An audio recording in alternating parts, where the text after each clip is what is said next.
Hello, সবাই কেমন আছো? আমি ভালো আছি। আজকে আমি তোমাদের সাথে ফুলকপি পরাঠা শেয়ার করব।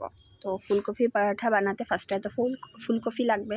ফুলকপি, পেঁয়াজ, কাঁচামরিচ, ধনেপাতা আর কাঁচা টমেটো, রসুন নিয়েছি। তারপরে আমি ফুলকপিগুলোকে ভালো করে গ্রেড করে নেব।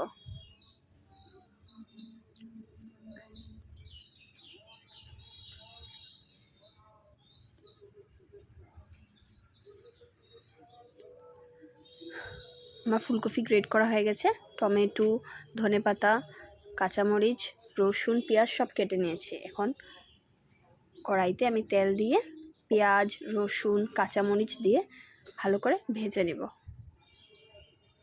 যখন পেঁয়াজগুলো অল্প লাল লাল হয়ে যাবে, তারপর আমি ফুলকপিগুলোকে দিয়ে দেব। পেঁয়াজগুলো লাল লাল ভাজা হয়ে গেছে। এখন আমি কাঁচা টমেটোগুলো দিয়ে দেব। এটা আমার গাছের টমেটো।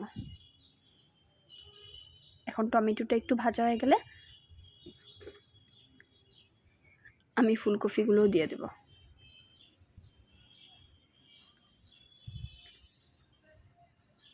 ফুলকপিগুলো দেওয়া হয়ে গেলে আমি নুন আর হলুদ দিয়ে দেব। দিয়ে সুন্দর করে মেখে নেব এটাকে।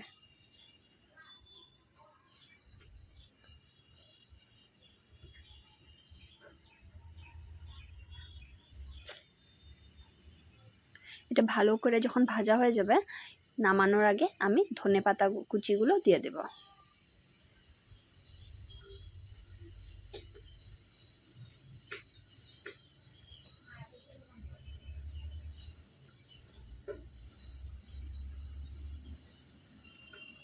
আমার পুরটা হয়ে গেছে।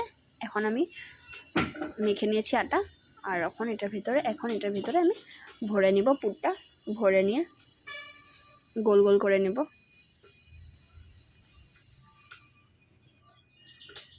এখন এক এক করে আমি বেলে নেব এগুলোকে।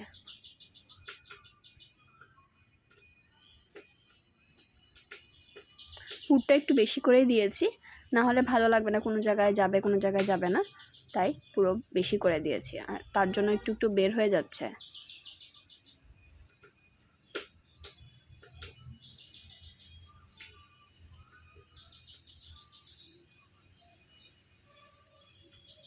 এক এক করে আমার সবগুলো বেলা হয়ে গেল।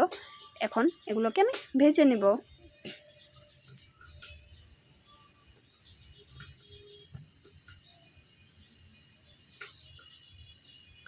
আমার গোবি পরাঠা রেডি হয়ে গেল।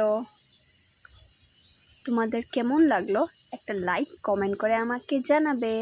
আর পুরো ভিডিওটা দেখার জন্য ধন্যবাদ।